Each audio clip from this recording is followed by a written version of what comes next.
We wish to begin with the story of your medical background. We know you started out as a medical doctor and then moved to da'wah. So how was the transition between studying medicine and studying Islamic studies as well? While I was doing my medical college in the second year, in 1987, I met Sheikh Ahmed Didat. And when I met Sheikh Ahmed Didat, he is the person who inspired me to become a da'i. And after meeting him, I started doing dawah.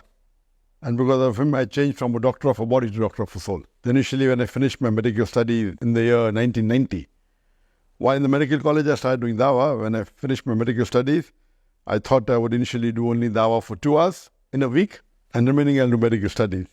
But then when I started, I decided to do 2 hours a day. Then I told my parents I'll do 50% dawah, 50% medical practice. Then I said I'll do 2 hours medical practice and remaining dawah, and then alhamdulillah. There's the brother asks a good question. This one, it touches with the Muslims right now. If I say the brother after Dr. Zakir Naik, how did it happen? It is mainly whenever anyone asks a question, not always, but if the question is good, we should encourage the questioner.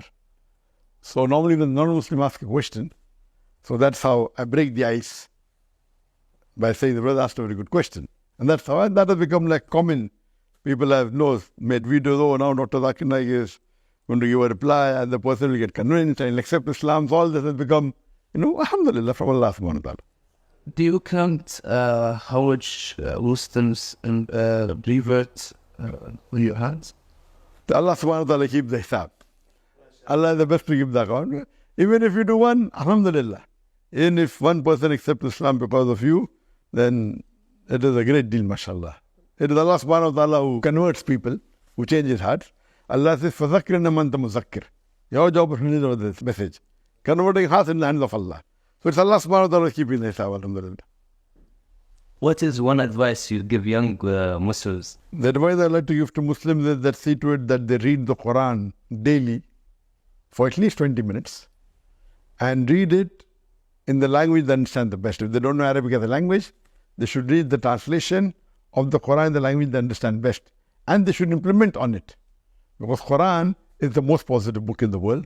It's the future world constitution. And if we Muslims read the Quran and understand it and implement it, inshallah, we'll benefit in this world as well as the akhirah. Sheikh, in terms of the people that want to do da'wah, they want to start in this da'wah scene, they want to become a da'i, and they don't have enough knowledge, and they try to seek knowledge. But to go do that, then what must they do? Our beloved Prophet said in Sahih Bukhari, Balligh wanni walau ayah. Propagate even if you know one verse. So it is a fard on every Muslim that they should do da'wah. Whatever they know, they should convey. And if you want to do more da'wah, but natural, you should acquire knowledge. And the best is, of course, initially you have to read the Quran along with the translation, and then see programs and lectures of du'as. For example, if you want to do da'wah with a Christian, so Sheikh Ahmed Didat is good. So once you hear his talk, and you start memorizing it, and you repeat it, that is da'wah. So the more you keep on memorizing, the more you keep on repeating, the more da'wah you do, Allah subhanahu wa ta'ala gives you more knowledge. You don't have to wait till you become like Shaykh Didat to start doing da'wah. If you decide, then whatever you listen, whatever you memorize, but the golden rule is that do not say what you don't know. Whatever you know, you say. Once you start doing da'wah, Allah subhanahu wa ta'ala gives you more and more knowledge. And there is a da'wah training program. We have a new platform called as Al-Hidayah, which is the largest platform for Islamic video content in the world. It also has a large number of courses. One of the courses is International Dawah Training Program. Let's become effective da'is. So it's a long course. So if you log on to Al-Hidayah and see this course, there's a study guide, then there are question answers, there is testing. So if you do this course, online course, inshallah, that will be very beneficial for you to do dawah. No, like youngsters, they don't have much issues with having a friendship with a female, like males and females. Can you give them a message about that? In Islam, there is a thing like love before wedding. In Islam, there is a hijab that we have to follow the rules of hijab, that a non-mahram male and female, they cannot intermingle, they cannot sit in a closed room together.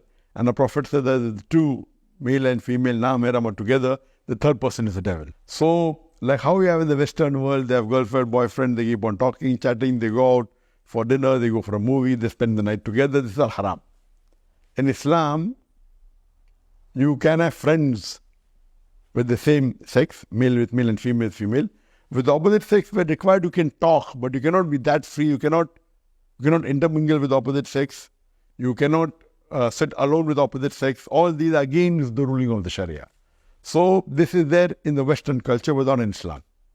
So in Islam, we should follow the Islamic ruling and the Islamic Sharia, and it's against having intermingling with the opposite sex. Now, youngsters want to marry earlier. Do you think that's a good? Yes, that's good. And the beloved Prophet said, say Bukhari, "O young people, whoever had the means to get married should get married." So it's good for the youngsters to get married. If you have the means, you should get married as soon as possible. The moment you become an adult.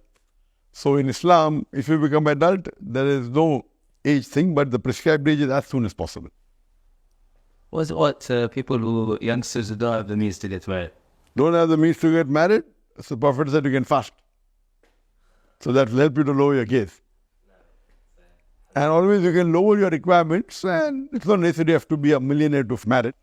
So you can lower your requirements and then get married. Alhamdulillah.